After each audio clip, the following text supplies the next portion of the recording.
Peter phone എടുത്തു. Sir എവിടെയാന്ന് ചോദിച്ചു. ആരാന്ന് ചോദിച്ചു. ഈ വ്യക്തിയുടെ പേര് പറഞ്ഞു, സ്ഥലമൊക്കെ പറഞ്ഞു. സാർ എവിടെയാണല്ലോ, എനിക്കൊന്ന് കാണണം പുള്ളി പറഞ്ഞു. ഈ മനുഷ്യൻ കാറും എടുത്ത് പീറ്ററിനെ ചെന്ന് കണ്ടു. കണ്ടതേ കെട്ടിപ്പിടിച്ച് ഏങ്ങലടിച്ച് അങ്ങ് കരഞ്ഞു.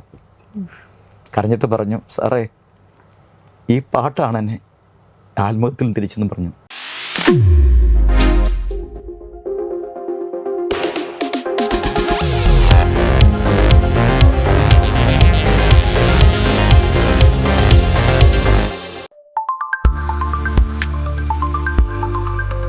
ഒരിക്കലും ഒരു ജംഗ്ഷൻ നിൽക്കുമ്പോൾ അവിടുത്തെ ഓട്ടോറിക്ഷക്കാരൻ ഓട്ടോറിക്ഷ ഓടിക്കുന്നുണ്ട്.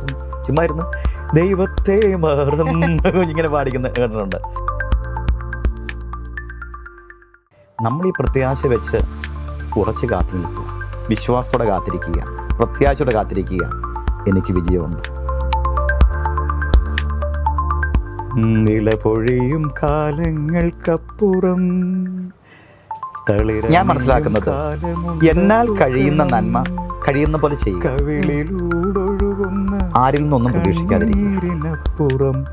പുഞ്ചിരിയുണ്ടെന്നതും ഓർക്കണം. അതേപോലെ ഇപ്പം ചില ലിറിക്സ് എഴുതുന്ന സമയത്ത് ഇത് ഞാൻ എഴുതുന്നതല്ല, എന്നെ കൊണ്ട് എഴുതിപ്പിക്കുന്നതാണെന്നുള്ളൊരു അങ്ങനെ തോന്നിയിട്ടുണ്ടോ? അങ്ങനെ തോന്നിയിട്ടുള്ളൂ. അവനുത്തരം നൽകുമെന്നറിഞ്ഞിടേണം. നമസ്കാരം. ഇന്നത്തെ നമ്മുടെ ഗസ്റ്റ് ചില പാട്ടുകൾ നമുക്ക് കേൾക്കുമ്പോൾ മനസ്സിന് ഭയങ്കര സമാധാനം തരും. അതേപോലെ തന്നെ ചില വാക്കുകൾ കേൾക്കുന്ന സമയത്ത് നമ്മുടെ ജീവിതം തന്നെ മാറി മറിയുന്നതായിട്ട് ഫീൽ ചെയ്യും. അങ്ങനെയുള്ളൊരു വ്യക്തിയാണ് നമുക്കിന്ന് ഇവിടെ ഗസ്റ്റായിട്ട് എത്തിയിരിക്കുന്നത്. ലിറിസിസ്റ്റാണ്, സിംഗറാണ്, കമ്പോസറുമായ ബേബി ജോൺ കലയന്താണി സാറാണ് നമുക്കിന്ന് ഗസ്റ്റായിട്ട് എത്തിയിരിക്കുന്നത്. സ്വാഗതം ചെയ്യാം. നമസ്കാരം സാർ. നമസ്കാരം. എന്തൊക്കെയാണ് പുതിയ വിശേഷങ്ങൾ? പുതിയ വിശേഷങ്ങൾ സംഗീതാത്മകമാണ്. പുതിയ ഗാനങ്ങൾ എഴുത്ത് പണിശാലയിലുണ്ട്, അതുപോലെ തന്നെ കമ്പോസിങ്ങിലുണ്ട്. അങ്ങനെ ഒക്കെ നീങ്ങുന്നു കാര്യങ്ങൾ. ഇപ്പം ഒരുപാട് പാട്ടുകൾ, ഡിവോഷണൽ സോങ്സ്, എനിക്ക് തോന്നുന്നു മോർ ദാൻ 5000 പാട്ടുകൾ പാടിയിട്ടുണ്ടല്ലോ. പക്ഷെ ഇന്നും ജനകോടികളുടെ ഹൃദയത്തിൽ തങ്ങി നിൽക്കുന്ന പാട്ടാണ് നമ്മുടെ എന്താ പറയുക, ഇസ്രായേലിൽ നാഥനായി വാഴുമെൻ ദൈവം എന്നുള്ള സോങ്. ഒരുപാട് പേരുടെ അതൊരു അനുഗ്രഹങ്ങളും അനുഭവങ്ങളും നിറച്ചു വെച്ച ഒരു പാട്ടാണ്.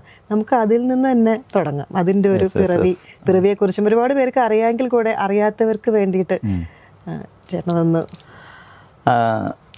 ഇത് ഞാൻ പല ഇൻ്റർവ്യൂസിലൊക്കെ ഇങ്ങനെ പറഞ്ഞിട്ടുള്ള കാര്യമാണ്. അതിനു മുമ്പ് തന്നെ ഇസ്രായേൽ നാഥനായി വാഴും ഏകദൈവം, അത് 99-ലാണ് അതിൻ്റെ രചന നടക്കുന്നത്. അതിനു മുമ്പ് തന്നെ ഞാനിങ്ങനെ ഒരു 94, 95 ഈ കാലഘട്ടത്തിൽ തന്നെ ആദ്യം കോളേജ് സ്കൂൾ മേഖലകളൊക്കെ കവിതകളും കഥകളൊക്കെ കുറിക്കുമായിരുന്നു. പക്ഷേ ഗാനം ഞാൻ കുറിക്കാറുണ്ടായിരുന്നില്ല. അങ്ങനെ ഒരു 94, 95 ഞാൻ ആദ്യമായിട്ട് ഗാനമേഖലയിലേക്ക് കടന്നു. കവിതയിൽ നിന്നും മാറി ഗാനമേഖലയിലേക്ക്. അപ്പോൾ ആദ്യം എഴുതി ഈണം പകർന്നൊരു പാട്ടുണ്ടായിരുന്നു. അത് ഞാൻ നിന്നെ സൃഷ്ടിച്ച ദൈവം, ഞാൻ നിന്നെ രക്ഷിച്ച ദൈവം, ഞാൻ നിൻ്റെ പാതയിൽ എന്നും വെളിച്ചമായി നിന്നെ നയിക്കുന്ന ദൈവം. ഇങ്ങനൊരു പാട്ട്. ആ പാട്ട് അനേക ഹൃദയങ്ങൾ ഏറ്റുപിടിച്ചു. അപ്പം അങ്ങനെ ആ പാട്ടൊക്കെ ഒരുവിധം ഇങ്ങനെ പ്രചരിച്ചുകൊണ്ടിരിക്കുന്ന കാലഘട്ടത്തിലാണ് നമ്മുടെ ചേരാനല്ലൂർ പീറ്റർ ചേരാനല്ലൂർ, അദ്ദേഹം ഒരു സംഗീതാത്മകതയിലേക്ക് കടന്നു വന്ന ഒരു വ്യക്തിയാണ്. അപ്പോൾ അദ്ദേഹം ഈ പാട്ട് കേൾക്കാനിടയായി. അപ്പോൾ ഒരു ദിവസം എന്നെ ഫോണിൽ വിളിച്ചിട്ട് ഇത് ഞങ്ങൾ പരിചയപ്പെടുകയൊക്കെ ചെയ്തു. അപ്പോൾ അങ്ങനെ ഇരിക്കവേ അദ്ദേഹവും ചെയ്ത അനേകം ഗാനങ്ങൾ ആ കാലഘട്ടങ്ങളിൽ നല്ല ജനപ്രീതി നേടിയ ഗാനങ്ങളൊക്കെ ഉണ്ട്. അപ്പോൾ അങ്ങനെയും ഞങ്ങൾ പരസ്പരം ഒന്ന് കാണണമെന്ന് ആഗ്രഹമുണ്ടായി. അങ്ങനെ കൂത്താട്ടുകുളം അടുത്ത് മുത്തോലപുരം എന്ന് പറയുന്ന അവിടെ ഒരു പ്രോഗ്രാമിന് അദ്ദേഹം വരുമ്പോൾ ഞങ്ങൾ അവിടെ വെച്ച് കണ്ടുമുട്ടുന്നു. അപ്പോൾ ഞാൻ അദ്ദേഹത്തെ ഒരു ഇൻ്റർവ്യൂ ചെയ്യാൻ വേണ്ടി ഞാൻ ചെല്ലുന്നതാണ്. അങ്ങനെ കണ്ടുമുട്ടി കഴിഞ്ഞപ്പോൾ അദ്ദേഹത്തിനോട് ചോദിച്ചു, പുതിയ പാട്ട് വല്ല എഴുതാറുണ്ടോ എന്നൊക്കെ ചോദിച്ചു. ഞാൻ പറഞ്ഞു എഴുതിയിട്ടൊക്കെ ഉണ്ട്, നമുക്കൊന്ന് കൂടണ്ടേ എന്നൊരു ചോദ്യം. ഞാൻ പറഞ്ഞു പിന്നെ തീർച്ചയായും കൂടണം. അപ്പോൾ അന്ന് എൻ്റെ ഡയറിയിൽ, ഇപ്പോൾ അദ്ദേഹം പറഞ്ഞു ഡയറിയിൽ നോക്കാൻ പറഞ്ഞു. ഡയറിയിൽ നോക്കുമ്പോൾ ഇസ്രായേലിൽ നാഥനായി വാഴും ഏകദൈവം, സത്യജീവ മാർഗമാണ് ദൈവം, അങ്ങനെ ഒരു 4-8 ലൈൻ കുറിച്ച് വെച്ചിട്ടുണ്ട്. അത് കുറിച്ച് വെച്ചിട്ട് അപ്പോൾ അദ്ദേഹം നോക്കിയിട്ട് ഇത് കൊള്ളാമല്ലോ എന്ന് പറഞ്ഞു. ഇത് ഞങ്ങൾ ഒരു ദേവാലയത്തിലാണ് ആ ദേവാലയത്തിൽ കടന്ന് ഞങ്ങൾ കയറിയിട്ട് ഒരുമിച്ച് കരങ്ങൾ കോർത്ത് പിടിച്ച്, ദൈവമേ അങ്ങയുടെ ഒരു സ്തുതി പ്രകീർത്തനമാണ്, ഞങ്ങളിത് ആദ്യമായി ഒരുമിച്ച് ഇത് ഒന്ന് ചേരുന്നു, ഞങ്ങളിത് ചെയ്യുകയാണ്, അവിടുത്തെ അനുഗ്രഹത്തിൻ്റെ കരം നീട്ടണമേ എന്ന് പറഞ്ഞ്. അപ്പോൾ അദ്ദേഹം കീബോർഡ് വെറുതെ ടിങ് ടിങ് ടിങ് ടിങ് ടിങ് ടിങ് ടിങ് ടിങ് ടിങ് ഈ ലിറിക്സ് എടുത്ത് വെച്ചിട്ട് പുള്ളി അതിങ്ങനെ വായിച്ച്, അപ്പം ആ വായിക്കുന്ന വായനാശീലും ഇതും തമ്മിൽ നല്ല കോമ്പിനേഷൻ, കറക്റ്റ് കണക്ട്. അപ്പം ഇസ്രായേലിൻ നാഥനായി വാഴുമീക ദൈവം ടിങ് ടിങ് ടിങ് ടിങ് ടിങ് ടിങ് ടിങ് ടിങ് ടിങ് ടിങ് സത്യജീവമാർഗമാണു ദൈവം. അപ്പം 4 ലൈൻ കഴിഞ്ഞു. പിന്നെ അടുത്തത് ടിങ് ടിങ് ടിങ് ടിങ് ടിങ് ആബാപിതാവേ ദൈവമേ. അപ്പോൾ ഈ 8 ലൈനും ഇദ്ദേഹം ചെയ്ത ആ മ്യൂസിക്കുമായിട്ട് നല്ല ചേർച്ചയായി. അപ്പോൾ തന്നെ ഞങ്ങൾ വെറുതെ കീബോർഡ് തന്നെ അതിൻ്റെ ടെമ്പോ ഇട്ട് പാടി കഴിഞ്ഞപ്പോൾ വളരെ ഒരു എനർജി ഇങ്ങനെ ഫീൽ ചെയ്യുന്ന പോലെ തോന്നി. അപ്പോൾ പിന്നെ അത് കഴിഞ്ഞ് ഞങ്ങൾ പിരിഞ്ഞു. ഒരാഴ്ച കഴിഞ്ഞപ്പോൾ അദ്ദേഹം പറഞ്ഞു, ബേബിച്ച ഞാൻ പുതിയൊരു ട്യൂൺ ഇട്ടിട്ടുണ്ട് അതിൻ്റെ അനുപല്ലവിക്ക് വേണ്ടി. ഉടനെ ഞാൻ അദ്ദേഹം ഫോണിൽ കൂടെ പറയാൻ പറഞ്ഞു. അപ്പോൾ അദ്ദേഹം ടൻ ടൻ ടൻ ടൻ ടൻ ടൻ അപ്പം ഞാനിത് അപ്പം എന്തെഴുതും. അപ്പോൾ എനിക്ക് തോന്നി ഇത് എഴുതുമ്പോൾ ബിബ്ലിക്കായിരിക്കണം, കാരണം ഭക്തിഗാനമാണ്, ക്രിസ്ത്യ ഭക്തിഗാനമാണല്ലോ, ബിബ്ലിക്കായിരിക്കണം, എന്നാൽ അതിനുള്ളിൽ ഒരു ഡെപ്ത് സന്ദേശം ഉണ്ടായിരിക്കണം. അപ്പോൾ അതുകൊണ്ട് എഴുതി ഈ ബൈബിളിലെ പഴയ നിയമം എന്ന് പറയുന്ന ഒരു തലമുണ്ട്. അപ്പോൾ അതിലെ ഒരു ചരിത്രം, ഇസ്രായേൽ ജനതയെ നയിക്കുന്ന ദൈവം നയിക്കുന്ന ഒരു പോർഷൻ. അത് അങ്ങനെ ചെങ്കടലിൽ നീയെന്നു പാത തെളിച്ചു, മരുവിൽ മക്കൾക്ക് മന്ന പൊഴിച്ചു എന്ന് അത് കുറിച്ചു. അപ്പോൾ ഈ ചെങ്കടൽ പാത തെളിക്കുന്ന ബിബ്ലിക്കൽ അനുഭവം മാത്രമല്ല, ഏത് ചെങ്കടലിലും ഒരു മനുഷ്യന് ദൈവത്തിൽ ആശ്രയിച്ചാൽ അവൻ്റെ മുൻപിൽ പാത തെളിയും എന്നുള്ളൊരു പ്രത്യാശയുടെ സന്ദേശം കൂടി അതിനകത്ത് കണക്ട് ചെയ്തു. അങ്ങനെ ആ പാട്ട് എഴുതപ്പെട്ടു. പിന്നെ മർക്കോസ് ചേട്ടൻ അത് പാടി, ഇവിടെ വെച്ചാൽ പാടിയത്, അതായത് റിയൻ സ്റ്റുഡിയോയിൽ. അപ്പം എടുക്കുമ്പോൾ തന്നെ അവിടെ ഉണ്ടായിരുന്നു അനേകം പേര്. അപ്പോൾ അടുത്ത ക്യാബിനിലൊക്കെ ഇങ്ങനെ റെക്കോർഡ് ചെയ്തുകൊണ്ടിരുന്നവർക്ക് ഓടി വന്നു. ഇതിൻ്റെ ഒരു വൈബ് ഇങ്ങനെ എന്തോ ഒരു എനർജറ്റിക് ഫീല്. മാർക്കോസ് ചേട്ടൻ അങ്ങ് പാടി കഴിഞ്ഞപ്പോഴേക്കും കൺസോൾ റൂമിൽ എല്ലായിടത്തും ആൾക്കാർ വന്നിരുന്ന് പറഞ്ഞു, മാർക്കോസ് ചേട്ടാ ഇത് നല്ല പാട്ടാണല്ലോ എന്ന് പറഞ്ഞു. അപ്പം തന്നെ ഞങ്ങൾക്കത് ഒരു പ്ലസ് പോയിൻ്റായിട്ട് തോന്നി. ഏതായാലും ദൈവം അത് അക്ഷരാർത്ഥത്തിൽ ജനകോടികൾ ഏറ്റുപാടുന്ന തലത്തിലേക്ക് ആ ഗാനത്തെ മാറ്റുകയായിരുന്നു. ഓർക്കസ്ട്രേഷൻ ഭയങ്കര റിച്ചായി തോന്നുന്നു. 12 വയലിൻ ആദ്യമായിട്ടാണ് ഞങ്ങൾ അങ്ങനെ ഒരു വർക്ക് ചെയ്തത്. പിന്നെ ചെന്നൈയിലൊക്കെയാണെങ്കിൽ നമുക്ക് അതിലും കുറേ വയലിൻസ് ഒക്കെ, പക്ഷേ കേരളത്തിൽ നമ്മൾ ചെയ്തൊരു വർക്ക് പാട്ടിന് ഈ 12 വയലിനിട്ടത് ഈ പാട്ടിനാണ്. അത് ഗ്രഹലക്ഷ്മി മ്യൂസിക് കോഴിക്കോട് അവർ ചെയ്തു അത്. അപ്പം അങ്ങനെയാണ് ഈ ഇസ്രായേൽ നാഥൻ്റെ തുടക്കവും അതിൻ്റെ നടത്തിപ്പൊക്കെ അങ്ങനെയാണ്. ആദ്യമായിട്ട് എഴുതിയ പാട്ട് ഞാൻ നിന്നെ സൃഷ്ടിച്ച ദൈവം. അത് ദൈവം തൻ്റെ ജനതയോട് അല്ലെങ്കിൽ ദൈവജനത്തോട് അല്ലെങ്കിൽ മകളോട് പറയുന്ന, ദൈവപിതാവ് മകളോടും പങ്കുവയ്ക്കുന്ന ഒരു സ്നേഹ സംഭാഷണമായിട്ടാണ് അത് കുറിച്ചിരിക്കുന്നത്. കാരണം ഇവിടെ എഴുത്തുകാരനില്ല, അത് ദൈവം അങ്ങനെ ഒരു ആശയമാണ്. ഇപ്പം അത് ഭയപ്പെടേണ്ട മകനെ മകളെ, ഞാൻ നിന്റെ ദൈവമല്ലേ, കരയരുതേ ഇനി എൻ കൺമണിയേ, ഞാൻ നിന്റെ കൂടെയില്ലേ, ഞാൻ നിന്നെ സ്നേഹിക്കും ദൈവം, ഞാൻ നിന്നെ ലാളിക്കും ദൈവം, ഞാൻ നിന്റെ കണ്ണീർ തുടച്ചെന്നും നിന്നെ ആശ്വസിപ്പിച്ചിടും ദൈവം. അതാണ് ഈ കമ്പോസിങ്ങിലോട്ട് എങ്ങനെ ചെറുപ്പം മുതൽക്കേ? സത്യത്തിൽ സംഗീതാത്മക ഞാൻ എഴുതുമെന്നല്ലാതെ ഇങ്ങനെ ഈണം പകരുന്ന ഒരു പതിവ് എനിക്കില്ലായിരുന്നു. അല്ല, അങ്ങനത്തെ ഒരു ശൈലിയോ അങ്ങനെ അവബോധം എനിക്കില്ലായിരുന്നു. സംഗീതം അടിസ്ഥാനത്തിൽ പഠിച്ചിട്ടുമില്ല. അപ്പോൾ പിന്നെ അതിനെക്കുറിച്ച് ഒരു ചിന്തയില്ല. പക്ഷേ ഈ രചന വരുമ്പോൾ അതിന് ആപ്റ്റായ ഒരു സംഗീതാത്മകത കടന്നു വരുന്ന ഒരു അനുഗ്രഹം കൂടി ജീവിതത്തിൽ ഉണ്ടായി. അതെനിക്ക് പലപ്പോഴും മിറക്കിളായിട്ട് തോന്നാറ്. കാരണം ഒരു ഇത് കിട്ടിക്കഴിഞ്ഞാൽ അപ്പോൾ തന്നെ അതിന് ചേരുന്ന ഒരു സംഗീതാത്മകത അപ്പോൾ തന്നെ ഞാൻ ഒരിക്കലും ഈ ദാസാറിനെ പരിചയപ്പെടാൻ ഇടയായപ്പോൾ അദ്ദേഹം പറഞ്ഞൊരു കാര്യം ഇതാണ്, നമുക്ക് സ്ഥായിയായി ഒരു സംഗീത ഭാവം നമ്മുടെ ഹൃദയത്തിലുണ്ടെങ്കിൽ അതിനെ പരിപോഷിപ്പിച്ചെടുക്കാം. ഇപ്പം സംഗീതം പഠിക്കാൻ കഴിഞ്ഞില്ലെങ്കിൽ അതിനോർത്ത് തളരേണ്ട ആവശ്യമൊന്നുമില്ല. പക്ഷേ നമ്മളിൽ അങ്ങനെ ഒരു ഇത് സ്ഥായിയായിട്ട് കിടപ്പുണ്ടെങ്കിൽ പെയ്യുന്ന മഴയിലും വീശുന്ന കാറ്റിലും കരയുന്ന കുഞ്ഞിൻ്റെ കരച്ചിലും സംഗീതമുണ്ട്. അത് ആവിഷ്കരിച്ച് അത് കണ്ടെത്തിയെടുക്കാൻ കഴിയുന്നവന്, അപ്പോൾ അതിന് നമ്മൾ വില കൊടുക്കേണ്ടതുണ്ട്, നമ്മളതിനു വേണ്ടി വ്യയം ചെയ്യേണ്ടതുണ്ട്, തപം ചെയ്യേണ്ടതുണ്ട്. കാരണം അത് ഒരു ധ്യാനാത്മകത്തിന് ആവശ്യമുണ്ട്. കാരണം ഈ തിരക്കിൽ നിന്നെല്ലാം മാറിയിട്ട് നമുക്ക് ആ മഴയുടെ താളവും മഴയുടെ സംഗീതവും കാറ്റിൻ്റെ സൗകുമാര്യത വീശലൊക്കെ അതിൽ നിന്ന് സംഗീതം ആർജിച്ചെടുക്കുക എന്ന് പറഞ്ഞു കഴിഞ്ഞാൽ നമുക്ക് സാധ്യമാണ് അത്. പക്ഷേ അതിനു വേണ്ടി അതിന് സമർപ്പിക്കേണ്ടതുണ്ടെന്നുള്ളതാണ്. ഈ ലിറിക്സ് വരുന്നത് എങ്ങനെയാണ്? പേഴ്സണൽ എക്സ്പീരിയൻസ് എന്നാണോ, പ്രേയേഴ്സ് എന്നാണോ, ബൈബിളിൽ നിന്നാണോ?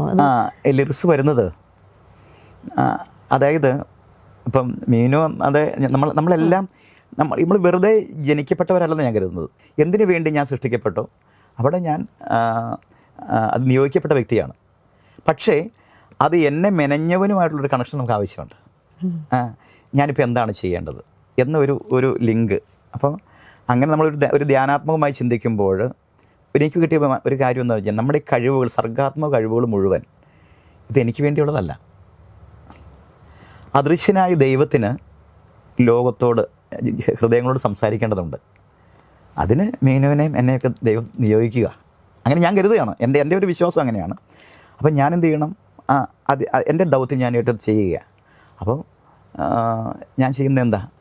മനുഷ്യൻ ആകുലതകളും ഉത്കണ്ഠകളും നൊമ്പരങ്ങളും വേദനകളും എല്ലാമായി പരക്കം പായുന്ന അവസ്ഥയിൽ നീ തളരണ്ട, നീ പേടിക്കണ്ട, നീ എല്ലാം ശരിയാവുന്നേ, ഒരു കുഴപ്പമില്ല എന്ന് പറയുന്നൊരു പ്രത്യാശ ഒരു നിമിഷം കൊടുക്കാൻ കഴിഞ്ഞാൽ അതൊരു വലിയ കാര്യമല്ലേ? അപ്പോൾ അതിനു വേണ്ടി തന്നെയാണ് ദൈവത്തിൻ്റെ പല കരുതലും കാവലും കരങ്ങളെല്ലാം അതിനു വേണ്ടിയാണെന്ന് ഞാൻ കരുതുക. അപ്പോൾ അതിൻ്റെ ആ ദൗത്യ നിർവഹണത്തിന് നമ്മളെ വിട്ടുകൊടുക്കുക, കഴിയുന്ന പോലെയൊക്കെ ചെയ്യുക എന്ന് മാത്രമേ ഉള്ളൂ. അപ്പം അങ്ങനെ പ്രവർത്തിക്കുമ്പോൾ എനിക്ക് മനസ്സിലാകുന്ന ഈ രചന എനിക്ക് വേണ്ടിയോ അല്ലെങ്കിൽ എൻ്റെ സ്വന്തമോ അല്ല, മറിച്ച് അത് ദൈവത്തിൻ്റെ, ഈശ്വരൻ്റെ ഹിതമാണത്. ദൈവം എന്ത് പറയുന്നു അത് കഴിയുന്നത് പോലെ അനുസരിച്ച് ചെയ്യാൻ കഴിഞ്ഞാൽ അത് കേൾക്കുന്നവരിൽ വലിയ മാറ്റങ്ങൾ വരുത്തും. ഇപ്പം ഡിവോഷണൽ സോങ്സ് വഴി പല ആൾക്കാരുടെയും മനസ്സിൽ പ്രാർത്ഥനയുടെ ഒരു എന്താ പറയുക അനുഭവം നൽകിയിട്ടുള്ളൊരു ആസ് എ ലിറിസിസ്റ്റ് ആയിട്ടും കമ്പോസറായിട്ടും നൽകിയിട്ടുള്ളൊരു വ്യക്തിയാണ് ചേട്ടൻ. സ്വന്തമായിട്ട് അതിനെങ്ങനെയാണ് കാണുന്നത്? ഒരു കലാകാരനായിട്ടാണോ അല്ലെങ്കിൽ ഒരു ബിലീവർ ആയിട്ടാണോ കാണുന്നത്?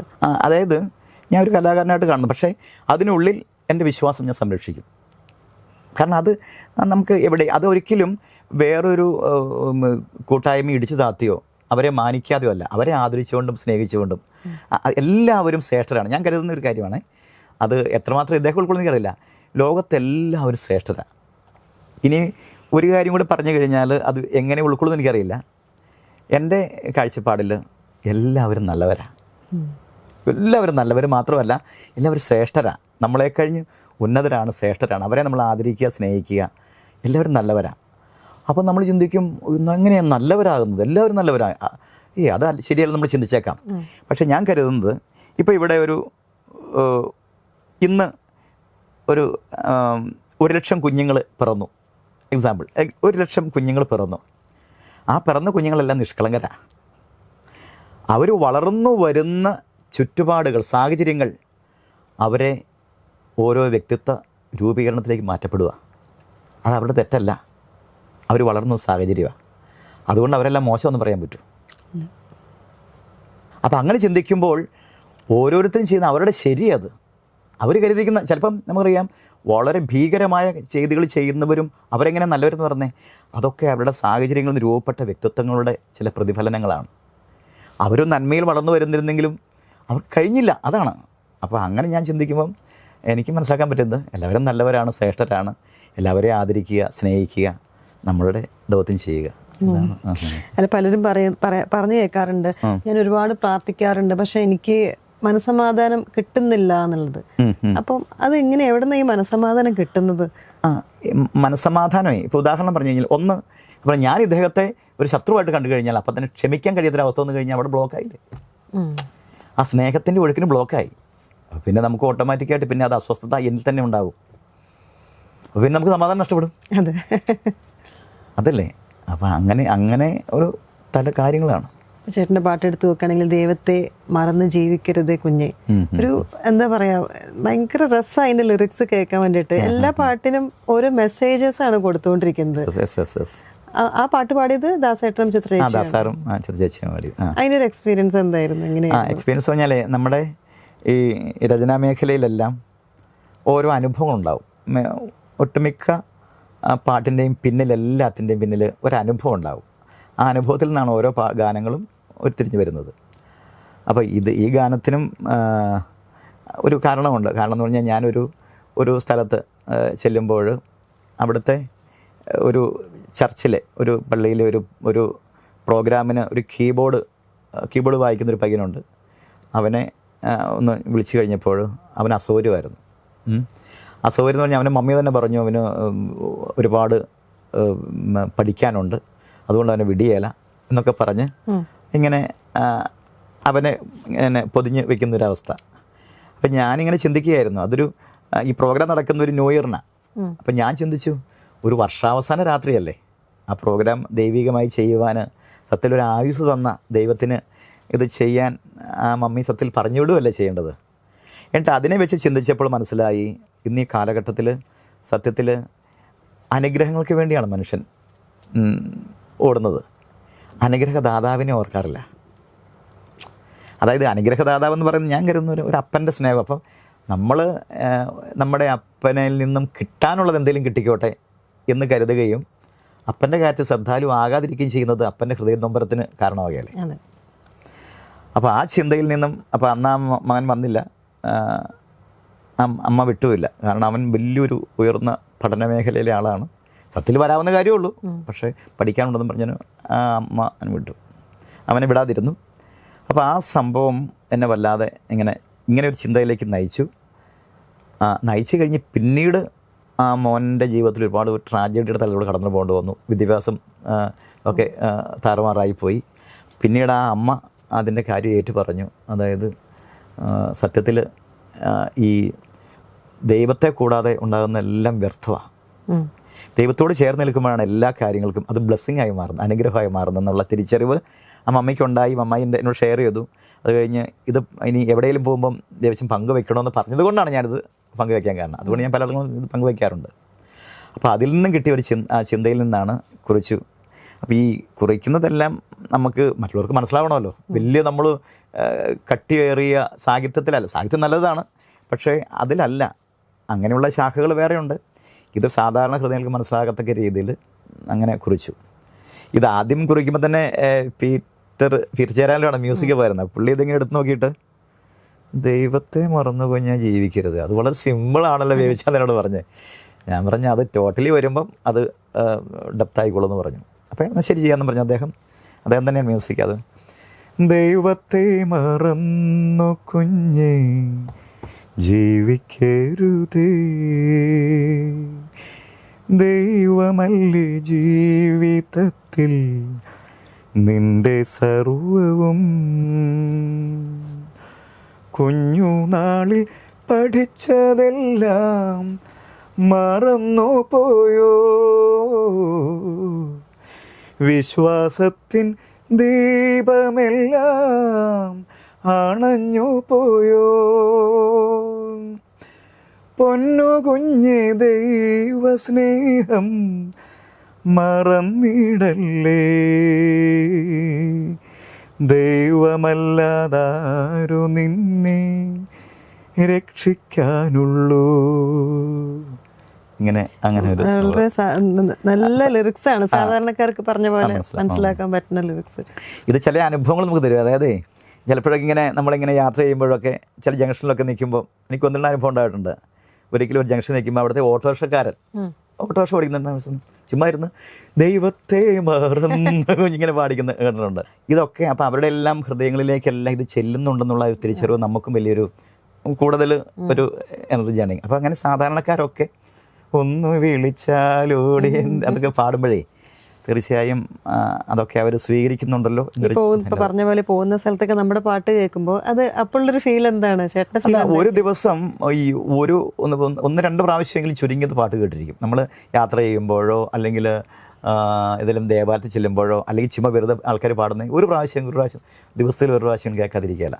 അത് കേൾക്കുമ്പോൾ മനസ്സ് നിറയും, നയനം നിറയും. ദൈവം നമ്മളെ പൊതിയുന്നൊരു സ്നേഹം. തീർച്ചയായും. കാരണമേ അതായത് ഇത് വേറെ ആരുടെയും മഹത്വമല്ല. അപ്പം ദൈവത്തിൻ്റെ സ്തുതിപ്പല്ലേ പാടുന്നത്. അപ്പോൾ എൻ്റെ മോൻ എൻ്റെ കാര്യങ്ങൾ ചെയ്യുന്നു എന്ന് എപ്പോഴും നമ്മൾ അപ്പൻ്റെ കാര്യങ്ങളിൽ നമ്മൾ വളരെ ഒരു കണ്ണുണ്ടെങ്കിൽ ആ അപ്പൻ നമ്മൾ എന്തൊരു വാത്സല്യമായിരിക്കും. ആ ഒരു സ്നേഹം പൊതിയുന്ന അനുഭവം എനിക്ക് പലപ്പോഴും ഫീൽ ചെയ്തിട്ടുണ്ട്. അതേപോലെ ഇപ്പം ചില ലിറിക്സ് എഴുതുന്ന സമയത്ത് ഇത് ഞാൻ എഴുതുന്നതല്ല, എന്നെ കൊണ്ട് എഴുതിപ്പിക്കുന്നതാണെന്നുള്ളൊരു അങ്ങനെ തോന്നിയിട്ടുണ്ടോ? അങ്ങനെ തോന്നിയിട്ടുള്ളൂ. കാരണം ഉണ്ടല്ലോ, എനിക്കറിയാം ഞാനെന്നൊരു വ്യക്തി ഇതൊന്നും ഒരിക്കലും പറ്റില്ല. കാരണം എനിക്ക് അല്ലെങ്കിൽ എൻ്റേത് എനിക്ക് അങ്ങനെ എനിക്ക് പറയാൻ പറ്റില്ല. കാരണം ഇത് ഉപകരണമാണല്ലോ, ദൈവം ചെയ്യിപ്പിക്കുന്നതാണ്. അപ്പോൾ അതുകൊണ്ട് കാരണം ഇതൊക്കെ ഓരോരുത്തർ പറയുമ്പോഴാണ് നമുക്കിത് ഊട്ടി ഉറപ്പിക്കാൻ പറ്റുന്നത്. അപ്പോൾ തന്നെ നമുക്ക് ഈ ഇൻസൈറ്റ് കിട്ടും, അതെ ഇത് നീ ചെയ്തതല്ല, ഇത് ഞാൻ ചെയ്തതാണ് എന്ന് ഉറപ്പിക്കാൻ പറ്റും. അപ്പോൾ നമ്മൾ ഫ്രീ ആവും. ദൈവമേ അങ്ങേക്ക് മഹത്വം, കാരണം ഞാൻ ഉപകരണം മാത്രമാണ്. അപ്പം നമുക്ക് ആ തനിമയിൽ നിൽക്കാൻ പറ്റും. അല്ലേ ഞാൻ കരുതും ഇത് നമ്മുടെ എന്ന് നമ്മൾ കരുതാൻ തുടങ്ങും. അതാണ് നമുക്ക് ഇനി തച്ചൻ്റെ താരാട്ട്. അയ്യോ, അത് പറഞ്ഞു കഴിഞ്ഞാൽ നമുക്ക് ഞാൻ ഇന്നലെയും കൂടെ ആ പാട്ട് കേട്ടിട്ട് കണ്ണ് നിറഞ്ഞതേ ഉള്ളൂ. വല്ലാത്തൊരു ഒരുപാട് കാര്യങ്ങൾ അതിലുണ്ട്. ഒരു പെയിൻ ഉണ്ട്, ലവ് ഉണ്ട്, സഫറിങ് ഉണ്ട്. അതെ, ഞാനിങ്ങനെ അത് ചിന്തിച്ചാണ് ഈ ഉണ്ണി യേശു ജോസഫ്. അപ്പം ഈ ജോസഫ് ഈ മോനെ താരാട്ട് പാടുന്നു പറഞ്ഞാൽ സാധാരണ ജോസഫ് ഒരു പ്രധാന കഥാപാത്രമല്ല. ബൈബിൾ വരുമ്പം അധികമൊന്നും ജോസഫിനെ വെച്ച് കാണുന്നില്ല. പക്ഷെ ഞാനിങ്ങനെ ധ്യാനാത്മകമായി ചിന്തിച്ചപ്പോഴേ ഞാനിങ്ങനെ ഓർത്തു, ഒരപ്പനല്ലേ കുഞ്ഞുനാൾ മുതലേ വളർത്തുമ്പോൾ ആ അപ്പൻ ഈ ജോസഫ് എന്ന് പറയുന്ന വ്യക്തി നമ്മൾ അത് ഈ കാണുന്നില്ലെങ്കിലും അദ്ദേഹം ഒരു മൗനിയാണ്, ഒരു ജ്ഞാനിയാണ്. അപ്പം ഞാനിങ്ങനെ കാണുകയാണ്, ഈ കുഞ്ഞിനെ താരാട്ട് പാടുമ്പോൾ തന്നെ ജോസഫ് കാണുകയാണ്, ഫ്യൂച്ചർ കാണുകയാണ്. ഇവൻ വളരും, അവസാനം ഇവനൊരു കാൽവരിയുണ്ട്, ഇവൻ ക്രൂശീകരിക്കപ്പെടും, ഇവന് ക്രൂശിലേറ്റപ്പെടും. ആ ഒരു പൈതലിനെയാണല്ലോ എനിക്ക് കിട്ടിയത് എന്ന് ജോസഫ് ഗദ്ഗത്തോടൊക്കെ ഈ തങ്കക്കുടത്തിനെയാണല്ലോ ഞാനിനി ബലി കൊടുക്കേണ്ടത് എന്നൊക്കെയുള്ള ഒരപ്പൻ്റെ സംഘർഷവും പറഞ്ഞ പോലെ പെയിൻ ഇതൊക്കെ കൂട്ടിക്കലർന്ന ഒരു താരാട്ട്. അങ്ങനെയാണ് അതിവിടെ പാടിപ്പം മധു ബാലകൃഷ്ണൻ മാഷ് അത് സാധാരണ പാടുമ്പോൾ ശരിക്ക് സ്റ്റുഡിയോയിൽ തന്നെ ഷിയാസാണത്, നമ്മുടെ മെട്രോ സ്റ്റുഡിയോ ഷിയാസ്. ഞങ്ങൾക്കെല്ലാം ഒരു ഭയങ്കര ഒരു ഗദ്ഗതം ഇങ്ങനെ അവിടെ തന്നെ ഫീൽ ഉണ്ടായ അനുഭവമായിരുന്നു. എൻ്റെ മകനെ ഞാനിതാ കാണുന്നു നിൻ ശിരസിൽ മുൾമുടി, എൻ്റെ മകനെ ഞാനിതാ കാണുന്നു നിൻ മുൻപിൽ കുരിശിൻ വഴി, എൻ്റെ മകനെ ഞാനിതാ കാണുന്നു ദൂരെ കാൽവരി, വാവാവൂ വാവാവൂ ഈ തച്ചൻ താരാട്ടിയുറക്കാം, വാവാവൂ വാവാവൂ നിന്നച്ഛൻ താരാട്ടിയുറക്കാം. അത് മതിച്ചേട്ടനും ഇത് ഇപ്പോഴും അതെ, ചേട്ടൻ പാടുമ്പോൾ എന്തൊരു ഫീലായിട്ടാണ് ഇപ്പോഴും അത് പാടുന്നത്. അതായത് മകനെ ഞാൻ കാണുന്നു നിന്റെ ശിരസിൽ മുൾമുടി, ഞാൻ കാണുന്നു കുരിശിൻ വഴി, മകനെ ഞാൻ കാണുന്നു ദൂരെ കാൽവരി, നീ ഉറങ്ങടാ എന്ന് പറയുന്ന താരാട്ട്. ആ വരികളുടെ യാത്ര അത് വല്ലാത്തൊരു ഇമോഷനിൽ കൊണ്ടെത്തിക്കുന്ന ഒരു അത് യൂട്യൂബിലുണ്ട്, തച്ചൻ്റെ താരാട്ട്. അപ്പം അങ്ങനെ അത് ഓരോന്നും പറഞ്ഞല്ലോ. ഇതിനിപ്പോൾ ഈണം അതുപോലെ കിട്ടുക എന്ന് പറഞ്ഞാൽ നിസ്സാര ഇതല്ല. ഈ ലിറിക്സ് കിട്ടുമ്പോൾ തന്നെ ട്യൂണ് കിട്ടുവാണ്. അതായത് പ്രത്യേകം ഇപ്പം ദൂരെ കാൽവരി, അപ്പം ദൂരെയാണ് കാൽവരിയാണ്. ഈ ബിംബങ്ങൾ കൊണ്ട് ആവിഷ്കരിക്കണമെങ്കിൽ ആ സംഗീതാത്മം വേണം. ഇത് സംഗീതം സരിമ പഠിക്കാത്ത എൻ്റെ ഹൃദയത്തിലേക്ക് തരുന്ന ദൈവം എത്രയോ ഉന്നതനാണ്. അതെ, സത്യം. അപ്പോൾ അവിടെ ഞാൻ പലപ്പോഴും സംഗീതം പഠിക്കാൻ പോയതാണ്. ഒരുപാട് ഇടങ്ങളിൽ പഠിക്കാൻ പോയിട്ടുണ്ട്. കാരണം നമുക്കറിയാം, നമുക്ക് ഇഷ്ടമുള്ളത് പഠിക്കാൻ നമുക്ക് ഉത്സുകതയുണ്ട്. പക്ഷേ ഒരു ദിവസം പോകും, പിന്നെ അത് മുടങ്ങിപ്പോകും. അങ്ങനെ പലയിടങ്ങളും മുടങ്ങിയപ്പോൾ ഞാൻ തന്നെ അതിൽ നിന്ന് പിൻവാങ്ങി. അപ്പോൾ എനിക്ക് മനസ്സിലായി, എനിക്ക് സംഗീതത്തിനൊന്നും ഞാൻ അതിൽ പരാജിതനാണെന്ന് കരുതി. പക്ഷേ അതിന് മറുഭാഗം ഇതായിരുന്നു, അത് സംഗീതം പഠിക്കുന്നത് മോശമല്ല, അത് പഠിക്കുന്നവർ പഠിക്കട്ടെ. പക്ഷേ എന്നെ സംബന്ധിച്ച് ദൈവം നൽകുന്ന നിയോഗമായിരുന്നു, നീ സംഗീതം പഠിച്ചാൽ പിന്നെ ചെയ്യുന്നതെല്ലാം നീ ആയിരിക്കും. നീ പഠിക്കാതിരുന്നാൽ ചെയ്യുന്നത് ഞാനായിരിക്കും. അങ്ങനെ ഒരു തിരിച്ചറിവിലേക്ക് ഞാൻ ചേർത്തപ്പോൾ ഞാൻ പിന്നെ സംഗീത വഴി എനിക്കില്ല എന്ന് കരുതി. എന്നാൽ എനിക്ക് സംഗീതം ചെയ്യാൻ പറ്റും. അതേപോലെ തന്നെ ഒരു മെസ്സേജ് തരുന്ന സോങ്ങാണ് ഇലപ്പൊഴിയും കാലങ്ങൾക്കപ്പുറം. അതൊരു എന്താ പറയാ, ഹോപ്പ് തരുന്ന ഒരു സോങ്ങാണ്. കേട്ടിട്ട് എനിക്ക് തോന്നുന്നു ഒരുപാട് പേര് അല്ല, അത് റിയാലിറ്റിയിൽ ഒരുപാട് പേർക്ക് കണക്ട് ആയിട്ടുണ്ട്. അതും ഞാൻ ആദ്യമേ പറഞ്ഞല്ലോ, ഈ നമ്മുടെ രചനകൾ എപ്പോഴും മനുഷ്യനിൽ പ്രത്യാശ നിറയ്ക്കുന്നതാവുക എന്നത് ഒത്തിരി നല്ലതാണല്ലോ. അപ്പോൾ അതുകൊണ്ട് ഇതും അങ്ങനെ ഒരു പ്രത്യാശയുടെ രചനയാണത്. അത് മനസ്സിലാക്കേണ്ട കാര്യം, ഇല പൊഴിയുന്നു, മരം ഇങ്ങനെ ഇലയില്ലാതെ നിൽക്കുന്നു, അത് കണ്ടിട്ട് അയ്യോ ഇലയെല്ലാം പോയല്ലോ എന്ന് പറയുന്നതിന് അർത്ഥമില്ല. അതിനപ്പുറത്ത് മനോഹരമായ തളിർപ്പിൻ്റെ അല്ലെങ്കിൽ തളിർമയുടെ കുളിർമയുടെ ഒരു കാലമുണ്ട്. അതൊരു സത്യമാണ്, തത്വമാണ്, പ്രപഞ്ചത്തിൻ്റെ ഒരു വലിയ യാഥാർത്ഥ്യമാണ്. പിന്നെ എന്തിനാണ് നമ്മൾ ഇല കൊഴിഞ്ഞല്ലോ എന്ന് പറഞ്ഞാൽ കളയേണ്ട ആവശ്യമില്ലല്ലോ. അപ്പം ആ ഒരൊറ്റ ആശയത്തെ എടുത്താണ് പിന്നീട് ബാക്കി അതിനകത്ത് ഇല പൊഴിയും കാലങ്ങൾക്കപ്പുറം തളിരണിയും കാലമുണ്ട തോർക്കണം, കവിളിലൂടൊഴുകുന്ന കണ്ണീരിനപ്പുറം പുഞ്ചിരിയുണ്ടെന്നതും ഓർക്കണം. പ്രത്യാശയോടെ നീ ദൈവത്തെ നോക്കിയാൽ ഉത്തരം നൽകുമെന്നറിഞ്ഞിടേണം, അവൻ ഉത്തരം നൽകുമെന്നറിഞ്ഞിടേണം എന്ന് പറഞ്ഞാൽ ഇതാണ്. ഈ തളിർക്കൽ എന്ന് പറയുന്നത് നീ നോക്കേണ്ട ഒരു ഇടമുണ്ട്. ഇത് ഈ ഇല കൊഴിഞ്ഞ മരം വെറുതെ തളിർക്കല, മഞ്ഞും മഴയും പെയ്യണം. അത് ഉന്നതത്തിൽ നിന്ന് മുകളിൽ നിന്ന് മഞ്ഞും മഴയും പെയ്യുമ്പോഴാണ് ഇതിന് വേരിനും ശാഖയ്ക്കെല്ലാം തളിർപ്പും കുളിർമയും കിട്ടുന്നത്. അതാണ് ഇത് ഇല പൊളിയുന്നതിന് കാരണം. അപ്പോൾ നമ്മുടെ ഈ ലൈഫ് ഇപ്പോഴും ഏത് പ്രതികൂലത വരുമ്പോഴും നീ ദൈവത്തെ നോക്കിയോ, ദൈവം കൈവിടിയല്ല. ഒരു പക്ഷേ നമ്മൾ ഓർക്കും, അയ്യോ ഇത് ഇത്രയും പ്രാർത്ഥിച്ചിട്ട് ഒന്നും ഒരു ഫലവും ഇല്ലല്ലോ, എൻ്റെ ജീവിതം ഇങ്ങനെ ആയിപ്പോയല്ലോ, ഇനിയിപ്പം ഞാൻ എന്തിനാ ജീവിക്കുന്നേ, ഇനി വേണ്ട ജീവിതം തീർത്തേക്കാം എന്ന് പറഞ്ഞ് നിരാശയിൽ അമർന്ന് ഒരുപാട് പേരിന്ന് കളവൊഴിഞ്ഞു പോകുന്നുണ്ട്. അതായത് നിരാശയിൽ. സത്യത്തിൽ ആ ഒരു വാതിലിനപ്പുറം ഒരു വലിയ വിജയത്തിൻ്റെ ഉണർവുണ്ട്.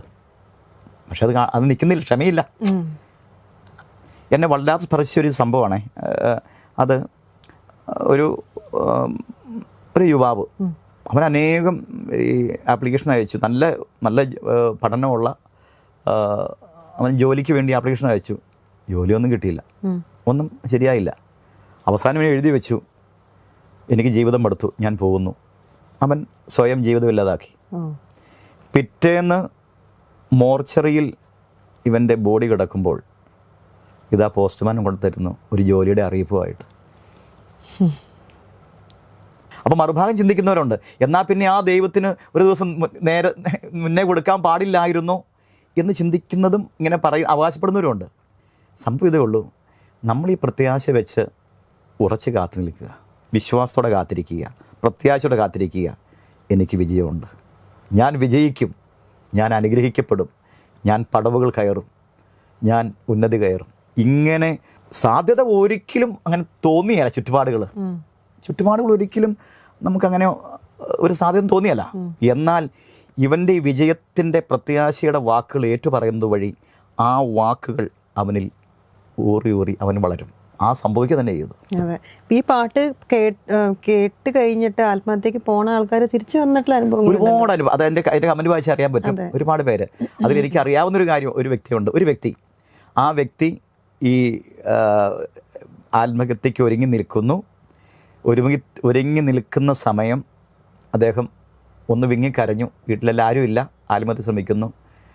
അപ്പോൾ ജനലിലൂടെ ഒഴുകി വന്ന അടുത്ത വീട്ടിൽ വെച്ചിരിക്കുക പാട്ട്, ഇലപൊഴിയും കാലങ്ങൾക്കപ്പുറം തളിരണിയും കാലമുണ്ടതൂർക്കണം, കവിളിലൂടൊഴുകുന്ന കണ്ണീരിനപ്പുറം പുഞ്ചിരിയുണ്ടെന്നതും ഓർക്കണം. പ്രത്യാശയോടെ നീ ദൈവത്തെ നോക്കിയാൽ ഉത്തരം നൽകുമെന്നറിഞ്ഞിടേണം, അവൻ ഉത്തരം നൽകുമെന്നറിഞ്ഞിടേ. ഈ പുള്ളി ഈ ആത്മഹത്യ മറന്നിട്ട് ഇത് കേട്ട് നിന്ന് കഴിഞ്ഞിട്ട് ഒരു വലിയ ഊർജം ഇദ്ദേഹത്തിൽ നിറയുന്ന പോലെ തോന്നി. ഇദ്ദേഹം അവിടെ കുറച്ച് പൊട്ടിക്കരഞ്ഞു. കരഞ്ഞിട്ട് കുറച്ച് നേരം തല ചായ്ച്ച മേശപ്പുറത്ത് ഇരുന്ന് കഴിഞ്ഞ് പുള്ളി ഇങ്ങനെ അവിടെ ഇരുന്നിട്ട് പെട്ടെന്ന് വാല് തുറന്നിറങ്ങി ചെന്നു, ചേട്ടോ അറിയാവുന്ന അയലോക്കാരാണ്, അവർക്കൊന്നും അറിയത്തില്ല ഈ പുള്ളി. അതെ ഈ പാട്ട് ഏതാണെന്ന് ചോദിച്ചു. പറഞ്ഞു അതെ ഈ CD ആണെന്ന് പറഞ്ഞുകൊണ്ട് ഒരു CD ആണ് അവരെടുത്തിട്ട് കൊടുത്തു. ഈ മനുഷ്യൻ അത് നോക്കിയിട്ട് അതിൽ ഫോൺ നമ്പർ കളക്ട് ചെയ്തു, വിളിച്ചു, പീറ്റർ ചേരാനൂരിനെ. പീറ്റർ ഫോൺ എടുത്തു. സാർ എവിടെയാണെന്ന് ചോദിച്ചു. ആരാന്ന് ചോദിച്ചു. ഈ വ്യക്തിയുടെ പേര് പറഞ്ഞു, സ്ഥലമൊക്കെ പറഞ്ഞു. സാർ എവിടെയാണല്ലോ, എനിക്കൊന്ന് കാണണം പുള്ളി പറഞ്ഞു. എന്തിനാ കരയുന്നേ? സാർ എവിടെയാണ്? എന്നെ പുള്ളി പറഞ്ഞു ഞാനിങ്ങനെ എടപ്പള്ളി വല്ലാർപാടം ഭാഗം ഉണ്ടെന്ന് പറഞ്ഞു. പുള്ളി അന്ന് വല്ലാർപാടം കണ്ടാണ്. ഈ മനുഷ്യൻ കാറും എടുത്ത് പീറ്റർ ചെന്ന് കണ്ടതേ കെട്ടിപ്പിടിച്ച് ഏങ്ങലടിച്ച് അങ്ങ് കരഞ്ഞിട്ട് പറഞ്ഞു, സാറേ ഈ പാട്ടാണ് എന്നെ ആത്മഹത്യയിൽ തിരിച്ചെന്ന് പറഞ്ഞു. പിന്നീട് ആ മനുഷ്യൻ ഒരുപാട് സ്നേഹം പങ്കുവെച്ച് വളരെ നല്ല ഊർജ്ജത്തോടെ ആർജ്ജത്തോടെ ഇന്നും ജീവിക്കുന്ന ഒരു വ്യക്തിയായിട്ട് ആ വ്യക്തി നീങ്ങുന്നു കഴിയുമ്പോൾ അത് കേൾക്കുമ്പോൾ നമ്മുടെ കണ്ണ് നിറയും. അത് സത്യം. കാരണം ഒന്നും കഴിയാൻ പറ്റിയില്ലെങ്കിലും ഒരു ജീവനെ പിടിച്ചു നിർത്താൻ നമ്മളെ ദൈവം ഉപയോഗിച്ചല്ലോ. അതെ, നമ്മുടെ മഹിമയല്ല അത്, ദൈവം അത് ഉപയോഗിച്ചപ്പോൾ നമ്മളെ ഉപകരണമായി സെലക്ട് ചെയ്തല്ലോ എന്നുള്ള ഒരു ആനന്ദം, സന്തോഷം. എല്ലാത്തിലും ഈശ്വരനുണ്ട് എന്ന് പറയണ പോലെ എല്ലാ തലങ്ങളിലും അത് ദൈവമുണ്ട്. അതുകൊണ്ട് ഞാനിങ്ങനെ അപ്പം ചിലരെങ്കിലും കരുതുന്നത് നമ്മളൊരു അന്ധമായ ഇങ്ങനെ അതെന്ന് പറഞ്ഞാൽ ഞാൻ ഈ യാഥാർത്ഥ്യം മനസ്സിലാക്കിയിട്ടാണ്. അതായത് എൻ്റെ യാഥാർത്ഥ്യം എനിക്ക് കീഴല്ലാതെ ഇതൊന്നും അടിച്ചേൽപ്പിക്കാൻ തയ്യാറില്ല. അതിപ്പോൾ ഇതിങ്ങനെയാണ് എന്ന് പറയാൻ കാരണം ഓരോരുത്തർക്കും ഓരോ വ്യക്തിത്വം ആയതുകൊണ്ട് അവരുടെ ചില രീതികളും വിശ്വാസ രീതികളും എല്ലാം വ്യത്യസ്തമാണ്. അതിലേക്ക് എൻ്റെ കാര്യത്തെ എനിക്ക് ചെയ്തു തീർക്കാൻ കഴിയുന്നത് ചെയ്തു തീർക്കുക. അത് കാണുന്നവരും ശ്രദ്ധിക്കുന്നവരും ഇത് കൊള്ളാലോ എന്ന് ചിന്ത ഉണ്ടായാൽ അവരതിനെ കടന്നു വരിക എന്ന് മാത്രമേ ഉള്ളൂ. അതേപോലെ തന്നെ ഉള്ളൊരു സോങ്ങാണ് എന്താ പറയുക, ഒടുവിൽ ഞാൻ മാത്രമായി. ഒടുവിൽ നീയും ഞാനും മാത്രമായി, യേശുവേ യേശുവേ എൻ പ്രിയരെന്നു ഞാൻ കരുതിയോരെല്ലാം എന്നെ തള്ളിപ്പറഞ്ഞു, അവരെന്നിൽ നിന്നുമകന്നു. ഒടുവിൽ നീയും ഞാനും മാത്രമായി. ഇത് വളരെ രസകരമായൊരു അനുഭവമാണേ. ഞങ്ങൾ എൻ്റെ നാട്ടിൽ തൊടുപുഴയിൽ അവിടെ ഒരു മെഡിറ്റേഷൻ സെൻ്റർ, അതായത് ആരാധന സെൻ്ററുണ്ട്, അഡോറേഷൻ സെൻ്റർ. അപ്പം ചില രാത്രികളിലൊക്കെ ഞാനിങ്ങനെ എഴുത്തിൻ്റെ ചില മേഖലയൊക്കെ ഉള്ളപ്പം രാത്രിയിൽ അവിടെ ഒരു ദിവ്യകാരുണ്യനാഥൻ, അതായത് ഞങ്ങളത് ആരാധനയ്ക്ക് വെച്ചിരിക്കുന്ന ഒരിടമാണ്. അവിടെ പോയി ശാന്തമായി ഇരിക്കുന്ന ഒരു പതിവുണ്ട്. അങ്ങനെ ഒരു ദിവസം ഞാൻ ഇരിക്കുമ്പം എൻ്റെ ഒരു 2 സുഹൃത്തുക്കളുണ്ട്, ഒരു സിബിച്ചൻ, ഒരു ജിമ്മി. അപ്പോൾ ഞങ്ങൾ രാത്രി മുഴുവൻ ഇവരും വന്ന് ഞങ്ങൾ ഇരിക്കാമെന്ന് പറഞ്ഞ് ഞങ്ങൾ ഇരിക്കുക. ഞങ്ങൾ പ്രാർത്ഥനാപൂർവ്വം അങ്ങനെ ശാന്തമായിരിക്കുമ്പം ഒരു 12 മണിയായപ്പോൾ സിബിച്ചൻ പറഞ്ഞു നാളെ ബാങ്കിൽ പോകണം, ഞാൻ പോകുകയെന്ന് പറഞ്ഞു. ഒരു 1 മണിയായപ്പോൾ ജെമിച്ചൻ പറഞ്ഞു എനിക്ക് ഓഫീസിൽ പോകണോടാ. അപ്പം ഞാൻ പൊക്കോട്ടെ. പൊക്കൂ. അപ്പം അവർ രണ്ടുപേരും പോയി. അപ്പം ആ ചിന്ത സാധാരണ മനുഷ്യ ജീവിതത്തിലേക്ക് ഞാൻ കണക്ട് ചെയ്തു. അതായത് എൻ്റെ പ്രിയരെന്ന് കരുതുന്നവരെല്ലാം തള്ളി പറഞ്ഞേക്കാം. ലോകത്ത് നമ്മൾ ഈ മനുഷ്യൻ്റെ പ്രത്യേകത ആരുടെയും കുഴപ്പം കൊണ്ടല്ല, മനുഷ്യന് അത്രയേ ഉള്ളൂ. അപ്പോൾ എത്ര പ്രിയപ്പെട്ടവരെന്ന് പറഞ്ഞു കഴിഞ്ഞും നാളെ നേരെ തിരിച്ച് പറയും, അല്ലെങ്കിൽ അവൾ അങ്ങനെയായി അല്ലെങ്കിൽ ഇവൻ ഇങ്ങനെയാണ് എന്ന് പറഞ്ഞിരിക്കും. അപ്പോൾ നമ്മളെപ്പോഴും മനസ്സിലാക്കുക, മനുഷ്യനിൽ കാരണം അവൻ അത്രയേ ഉള്ളൂ എന്ന് മനസ്സിലാക്കി അങ്ങനെ ഒരു റേഷ്യോ അവരുമായിട്ട് ഉണ്ടാക്കുക. അവരിൽ എന്ത് വീഴ്ച ഉണ്ടായാലും അത് ക്ഷമിക്കുക, കാരണം അവൻ അത്രയേ ഉള്ളൂ. മറിച്ച് മാറ്റമില്ലാത്തവരുണ്ട്, അത് ദൈവമാണ്. അപ്പോൾ അതുകൊണ്ട് എൻ പ്രിയരെന്ന് ഞാൻ കരുതുന്നവരൊക്കെ എന്നെ വിട്ടുപോകും, പക്ഷേ നീയും ഞാനും മാത്രം കാണും, നിനക്ക് മാത്രം മാറ്റമില്ല. അങ്ങനെ ഞാൻ അവിടെ നിന്ന് വെറുതെ വിളിച്ചതാണ്. അപ്പോൾ ഒടുവിൽ അവരെല്ലാം പോയി, കൂട്ടുകാരെല്ലാം പോയി, നമ്മൾ രണ്ടൊരു ആയല്ലേ.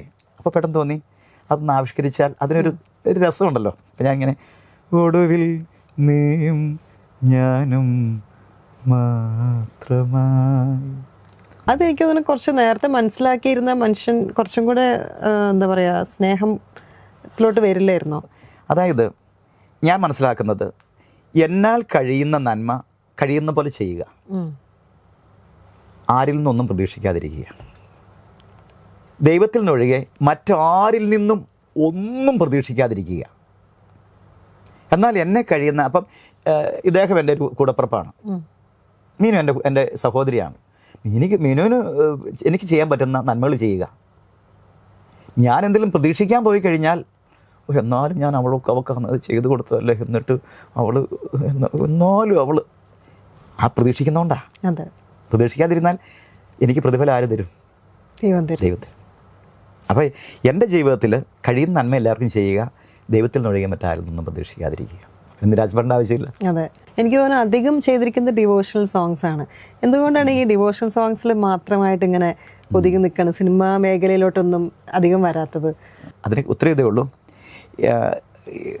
പ്രത്യാശയും സ്നേഹവും സന്തോഷവും കൊടുക്കുന്ന ഗാനങ്ങൾ ചെയ്യുക. സിനിമയിൽ പലപ്പോഴും ആ സിനിമയുടെ സിറ്റുവേഷനോട് ചേർന്ന ഗാനങ്ങളായിരിക്കും. അപ്പോൾ ഒരിക്കലും നമുക്ക് ഈ ആശയങ്ങൾ, കാരണം ആ സിനിമയുടെ ആശയങ്ങൾ സിനിമയുടെ സാഹചര്യത്തോടൊത്തുള്ള കഥയ്ക്കനുസരിച്ചുള്ളതായിരിക്കുമല്ലോ. അപ്പോൾ പിന്നെ അങ്ങനെ കൂടുതൽ പോകണമെന്നില്ല. എനിക്ക് ഒത്തിരിയേറെ കോൾ വരാറുണ്ട്, പക്ഷേ കഴിവതും ഈ ഡിവോഷണൽ സിനിമയിലാണെങ്കിലും ഡിവോഷണൽ ചെയ്യുന്നതാണ് കൂടുതൽ ഇഷ്ടം. അതിൻ്റെ ഇടയ്ക്ക് ഒരു പടം ചെയ്തിട്ടുണ്ട്. പടം സ്വർഗം എന്ന് പറഞ്ഞ ഒരു ഫിലിം, അതിൽ അത് ചെയ്തായിരുന്നു. ഒരു ലിസിക ഫെർണാണ്ടസ് എന്ന് പറഞ്ഞൊരു മാഡം ഇത് പ്രൊഡ്യൂസ് ചെയ്തൊരു ജിൻഡോ ജോൺ മ്യൂസിക് ചെയ്തൊരു ഗാനമാണ്. വിജയ് ചിത്രയും ചേച്ചിയും പാടിയൊരു ഗാനമായിരുന്നു. സ്നേഹ ചൈതന്യമേ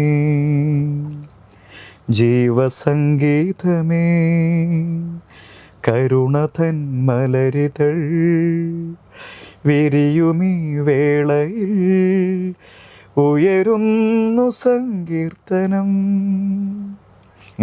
അതിന്റെ പിക്ചറൈസേഷൻ ഒരു ചർച്ചില് കൊയർ ടീം പാടുന്നതായിട്ടാണ് അത് വെച്ചിരുന്നത്. അപ്പം അവനോട് ചോദിച്ചു, ഉപയോഗിച്ചാൽ അങ്ങനെ ഒരു ഭക്തിയാൻ തരാമെന്ന് ചോദിച്ചപ്പം നമ്മുടെ മേഖല ഇത് തന്നെയാണ്, ഞാൻ എഴുതി കൊടുത്തു. അപ്പോൾ കൂടുതൽ ആ മേഖല ആയിരിക്കാനാണ് നമുക്ക് താല്പര്യമുള്ളൂ. സിനിമയിൽ നിന്ന് അങ്ങനെ സിനിമയിൽ ഫ്രണ്ട്സൊക്കെ പലപ്പോഴും വിളിക്കാറുണ്ട് എഴുതണമെന്ന് പറഞ്ഞ് ഞാൻ കൂടുതൽ അതിലേക്ക് അങ്ങനെ കടക്കാറില്ല. ഒരുപാട് ലെജൻസിൻ്റെ കൂടെ വർക്ക് ചെയ്തിട്ടുള്ള ഒരു എക്സ്പീരിയൻസ് ഉണ്ട്. ഉണ്ട്. ദൈവത്തിൻ്റെ വലിയ അനുഗ്രഹം കൊണ്ട് നമ്മൾ ദാസാറിൻ്റെ തരങ്ങണിക്ക് വേണ്ടി ദാസാർ അങ്ങോട്ട് പോകുന്നതിന് മുമ്പ്, നമ്മുടെ അമേരിക്ക പോകുന്നതിന് മുമ്പ് ഒടുവിൽ ചെയ്ത വർക്ക് സ്നേഹാർപ്പണം എന്ന് പറഞ്ഞ് നമ്മൾ അതിനകത്ത് പാടും ചെയ്തിരിക്കുന്നത്. തരങ്ങണിക്ക് വേണ്ടി അത് ചെയ്തിട്ടാണ് അദ്ദേഹം അമേരിക്ക പോയത്. അതിൽ എത്ര പാട്ടുകളുണ്ടായിരുന്നു? അതിൽ 10 പാട്ടിൽ 6 പാട്ട് രചന സംഗീതം നമ്മൾ തന്നെയാണ്. അതിൽ 4 പാട്ടുണ്ട് ഫാദേഴ്സ് അച്ഛന്മാരാണ് ചെയ്തിരിക്കുന്നത്. അപ്പോൾ അങ്ങനെ അതൊരു വലിയ അനുഭവമായിരുന്നു. അദ്ദേഹത്തിൻ്റെ കൂടെയുള്ള വർക്ക് വലിയ നമുക്കറിയാമല്ലോ. അത് പിന്നെ എസ് പി സാറിൻ്റെ വർക്കുകളുണ്ട്. അതുപോലെ തന്നെ ജയേട്ടൻ്റെ അപ്പോൾ എസ് പി സാറ് പാടിയ പാട്ടാണ് ഇപ്പം അബ്രാമിൻ ദൈവം നൽകും കാനാൻ ദേശം തേടി തേടി പോകാം ഹല്ലേലൂയ പാടാം എന്ന് പറഞ്ഞൊരു പാട്ടുണ്ട്. പിന്നെ ജയേട്ടനൊക്കെ പഴയ ചെയ്ത പാട്ടിപ്പം എന്നെ കൈ പിടിച്ചു നടത്തുന്ന സ്നേഹം, എന്നെ കൈകളിൽ താങ്ങിടുന്ന സ്നേഹം. പിന്നെ എം ജി ചേട്ടൻ പാടിയ പാട്ട് കൂടുതൽ ഓർമ്മയിൽ നിൻമുഖം മാത്രം, അങ്ങനെ. പിന്നെ ഉണ്ണിമേനോൻ പാടിയ പാട്ട് ആരും കൊതിക്കും നിന്റെ സ്നേഹം. പിന്നെ അങ്ങനെ ജാനകിയമ്മ പാടി നീ തകർന്നവനാണോ മകനെ എന്ന് പറഞ്ഞൊരു പാട്ടുണ്ട്. പിന്നെ ഞാനയമ്മ, കുറേ, പിന്നെ സുജാത ചിത്ര ചേച്ചി, അങ്ങനെ പോയി കഴിഞ്ഞാൽ ജോളി എബ്രാഹിം, ഈ അടുത്ത നാളും ജോളി എബ്രാഹിം ചേട്ടനെ കൊണ്ട് പഠിപ്പിച്ചായിരുന്നു. പിന്നെ അങ്ങനെ എല്ലാ ഗായകരും അത് വർണ്ണിക്കാനാവാത്ത ഒരു അനുഭവം തന്നെയാണ്. നമുക്കറിയാമല്ലോ, പ്രത്യേകിച്ച് നമ്മുടെ ഈ മേഖലയായിരിക്കുമ്പോൾ അവരെല്ലാം ഒത്ത് അവരുടെയൊക്കെ നേച്ചറും അതിന് അതിനു വേണ്ടിയുള്ള സമർപ്പണമൊക്കെ കണ്ട് നമുക്ക് പഠിക്കാനൊക്കെ ദൂരമുണ്ട്. ഈ എന്താ പറയാ, ഒരു നമുക്ക് സെൽഫ് ഡൗട്ട്സും വരാറുണ്ടല്ലോ. ഇപ്പൊ ഒരു ബിലീവർ ആയാൽ കൂടെ നമുക്കും വരാറുണ്ടല്ലോ സെൽഫ് ഡൗട്ട്സ്. പിന്നെ തീർച്ചയായും. അപ്പൊ അതൊക്കെ എങ്ങനെയാണ് ഹാൻഡിൽ ചെയ്യാറ്? അല്ല, ഇതെന്ന് പറഞ്ഞത് ഞാൻ പറഞ്ഞല്ലോ, നമ്മളൊരു ഏത് ജീവിത ബാന്ധാവിൽ നിന്ന് നീങ്ങുമ്പോഴും അവരുടെ ലൈഫിലുണ്ടാകുന്ന പല കാര്യങ്ങളും സത്യത്തിൽ അതിന് നമ്മുടെ കാഴ്ചപ്പാട് അതിനോട് എങ്ങനെയാണോ അവിടെയാണ് അതിൻ്റെ വിജയ പരാജയം ഇരിക്കുന്നത്. ഇപ്പോൾ ഒരു വലിയ പ്രശ്നം നമ്മുടെ ജീവിതത്തിൽ ഉണ്ടാകുന്നു, സ്വാഭാവികമാണത്. ഇത് മാറുന്നേ, ഇത് പ്രശ്നമില്ല, ഇതൊക്കെ മാറിയിട്ട് നമുക്ക് നല്ല ഒരു ഇതിൽ നിന്നൊക്കെ മാറ്റം ഉണ്ടാകും, വിജയം ഉണ്ടാകും എന്നിപ്പോഴും പോസിറ്റീവിലേക്ക് മനസ്സിനെ പാകപ്പെടുത്തുക. പിന്നെ ഈ വരുന്ന പ്രതികൂലതകൾ എന്ന് പറയുന്ന കാര്യങ്ങളൊക്കെ അത് ജീവിത പാഠമാക്കിയിട്ട് അതിൽ നിന്നൊരു വലിയ കാര്യം ഞാൻ പഠിക്കുക. അപ്പോൾ ഇത് പറയുമ്പോഴും ഓർക്കും, ഇത്ര തത്വങ്ങളൊക്കെ സാധാരണ ജീവിതത്തിൽ. അപ്പം ഞാൻ പറഞ്ഞത്, ഈ രചനാ തലങ്ങളിൽ കിട്ടുന്ന ആശയങ്ങൾ ഇങ്ങനെയുള്ള അനുഭവ പാഠങ്ങളിലേക്ക് ഉറപ്പിക്കാൻ സഹായമായിട്ടുണ്ട്. അതുകൊണ്ട് ഇങ്ങനെ ചില പ്രശ്നം വന്നാൽ പിടിച്ചു നിൽക്കാൻ, കാരണം ഈ രചനയിൽ പറയുന്ന മുഴുവൻ പ്രത്യാശയുള്ള കാര്യങ്ങളാണ്. ഇത് നമ്മൾ ജനങ്ങൾക്ക് കൊടുത്തിട്ട് നമ്മൾ ഡൗൺ ആയി കഴിഞ്ഞാൽ നമ്മുടെ മൈൻഡ് എപ്പോഴും സ്ട്രോങ് ആക്കി വെക്കുന്ന അതാണ് ഞാൻ പറഞ്ഞത്. ഈ ചൈതന്യം, അതാണ് ചൈതന്യം എന്ന് പറഞ്ഞു കഴിഞ്ഞാൽ ഇപ്പം ഒരു ഹോളി സ്പിരിറ്റ്, ഒരു പരിശുദ്ധാത്മാവിൻ്റെ ലിങ്ക് കഴിയുന്നത് പോലെ നമുക്കിപ്പോൾ എപ്പോഴും വലിയ ഭക്തനോ അങ്ങനെ കഴിയാൻ പറ്റില്ല. എൻ്റെ സാധാരണ ജീവിതത്തിൽ, എൻ്റെ കുടുംബ ജീവിതത്തിൽ, എൻ്റെ ചുറ്റുപാടുകളിലൊക്കെ ഞാൻ സാധാരണക്കാരനാണ്. ഈ സാധാരണ തലത്തിൽ നിന്നുകൊണ്ട് ഈ ദൈവിക ചൈതന്യവുമായുള്ളൊരു കണക്ഷൻ, ഇപ്പോൾ ഉദാഹരണം പറഞ്ഞു കഴിഞ്ഞാൽ ഇവിടെ ഇപ്പോൾ ഈ ലൈറ്റുകളെല്ലാം പ്രകാശിക്കുന്നുണ്ട്. ഇത് ആ വൈദ്യുതിയുടെ ഇതിലേക്ക് അതിൻ്റെ കൃത്യമായും ആ പിന്ന് പോയിന്റിലേക്ക് ചേർന്നിരിക്കുന്നത് കൊണ്ടാണ് ഇവിടെ എല്ലാം പ്രകാശപൂർണ്ണമാകുന്നത്. അപ്പോൾ ഈ ചൈതന്യ പോയിന്റുമായി എൻ്റെ ലൈഫ് ഞാൻ ലിങ്ക് ആക്കുക. അപ്പം ഇതിൻ്റെ എല്ലാം ചൈതന്യം നമ്മുടെ ജീവിതത്തിൽ നമുക്ക് ഒരിക്കലും ഒരു കാര്യത്തെ അതിജീവിക്കാനുള്ള ശക്തി നമുക്കില്ല, മനുഷ്യർ അത്രയേ ഉള്ളൂ. എന്നാൽ ഈ ഹോളി സ്പിരിറ്റ് എന്ന് പറയുന്നത് അത് വർണ്ണിക്കാനാവാത്ത ശക്തിയാണ്. ഈ പ്രപഞ്ചത്തിൽ തന്നെ ഗതിവേഗതകളെ നിയന്ത്രിക്കുന്നൊരു ശക്തി. ആ ശക്തിയോട് എൻ്റെ എളിയ ജീവിതത്തിൻ്റെ ഈ പിന്നങ്ങ് ചേർത്ത് വയ്ക്കുക. അപ്പോൾ പിന്നെ അവിടെ ചാർജ് ഒഴുകാതിരിക്കാം, കാരണം ചേർത്ത് വെച്ച് കഴിഞ്ഞാൽ ചാർജ് ഒഴുകാതിരിക്കാൻ പറ്റില്ല. അപ്പോൾ ആ ശക്തി വന്നു കഴിഞ്ഞാൽ ഞാൻ ആർജവത്വം നേടി. പിന്നെ ഈ പ്രതികൂലത കാരണം ഈ പ്രതികൂലത ഈ ശക്തിക്ക് നിസ്സാരമേ ഉള്ളൂ. ആ ശക്തി എന്നിൽ നിറഞ്ഞു കഴിഞ്ഞാൽ പിന്നെ ഞാനത് അതിൽ സന്നിവേശിച്ച് കഴിഞ്ഞാൽ പിന്നെ ഈ പ്രശ്നം എനിക്ക് ഈസിയാണ്. അതെ. ഈ സോങ്സ് വഴി മെസ്സേജ് കൺവേ ചെയ്യുന്നതാണോ, അല്ലെങ്കിൽ ഒരു ഇപ്പം സ്പിരിച്വൽ സ്പീച്ച് ചെയ്യുന്നുണ്ടല്ലോ, അതുവഴി മെസ്സേജ് കൺവേ ചെയ്യുന്നതാണോ കൂടുതലും ഓഡിയൻസിലിട്ട് കണക്റ്റഡ് ആയിട്ട് നിൽക്കുന്നത്? അല്ല, ഇത് സ്വാഭാവികം തന്നെ, അത് സോങ്സ് തന്നെയാണല്ലോ. കാരണം സ്പീച്ച് എന്ന് പറയുന്ന ഒരു കമ്മ്യൂണിറ്റിയോട് ഒരു അതിന് ഫ്രെയിം ഉണ്ടാവും, ഒരു നിശ്ചിത അവരോടായിരിക്കുമല്ലോ നമ്മൾ സംസാരിക്കുന്നതേ. അപ്പോൾ അതിനും അതൊരു സംസാരിക്കുന്ന ആശയങ്ങൾ അത് ആ കൂട്ടായ്മ സംശീകരിച്ചെടുക്കുന്നു മാത്രമേ ഉള്ളൂ. എന്നാൽ സംഗീതം അതുപോലെയല്ല. സംഗീതം ഏത് വ്യക്തിയെയും അവരറിയാതെ അവരുടെ ഉള്ളിലെ ഗ്രസിക്കും. ഇപ്പം വെറുതെ നീ എൻ്റെ ഓമനക്കുട്ടൻ, നീ എൻ പൊന്നോമനക്കുട്ടൻ,